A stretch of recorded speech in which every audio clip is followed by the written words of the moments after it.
Hər vaxtınız xeyir olsun, əziz izləyicilərim. Qarşıdan Novruz bayramı gəlir.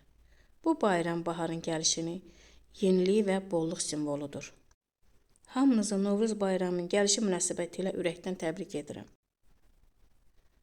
Azərbaycanın gözəl xanımları, gəlin birlikdə Novruz süfrəsində banan şirniyyatının olmasını birlikdə hazırlayaq. 4 stəkan un əlavə edib, içərisinə otaq temperaturunda 250 qram yağı əlavə edib, umac halına gətirirəm. Tam bürüşləri hazırlayandan sonra içərisinə 2 dolu xörək qaşığı şəkər tozu əlavə etdim. Yenə bu cür qarışdırandan sonra 1 ədəd yumurtanın sarısını əlavə etdim, ağını içərisi üçün saxladım. Ağını saxladım.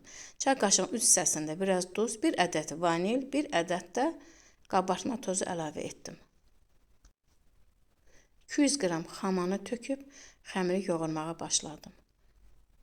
Xəmiri tam yoğurub qurtardıqdan sonra üzərinə salafanla bağlayıb soyuducuda 20 dəqiqə saxladım. Xəmiri çıxardım, mən kündələrə ayırdım.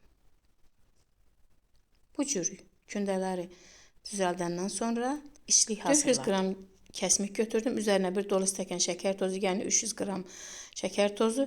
Bayaq yumurtanın ağını saxlamışdım. Onu əlavə etdim. 2 xörək qaşığı da onu əlavə edib işlik hazırladım. Kündələri yayıb qurtardıqdan sonra içərisinə 2 çay qaşığı həmən qarışımı işliyi əlavə edib bölməyə başladım. Hamısını bu cür büküb kənara yığdım. Bunu da qeyd etmək istəyirəm, yəni xanımlarımız özləri də bilir, xəmiri çox sıx bükmək lazımdır ki, yəni bişən müddətində üzərinə çıxmasın, yəni həmən qarışım üzərinə çıxmasın.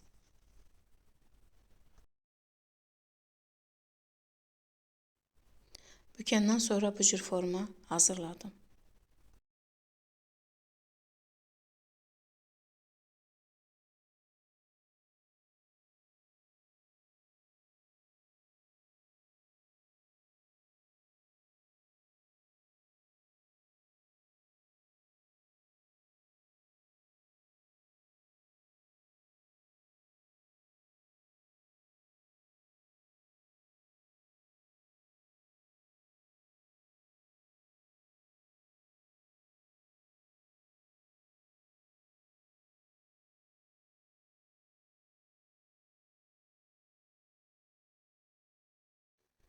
Artıq banan şirniyyatlarımız tam hazır olmuşdu. Bu cür alındı.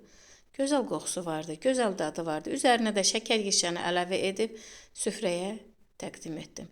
Allah hər kəsin ruzisini bol bərəkətli eləsin.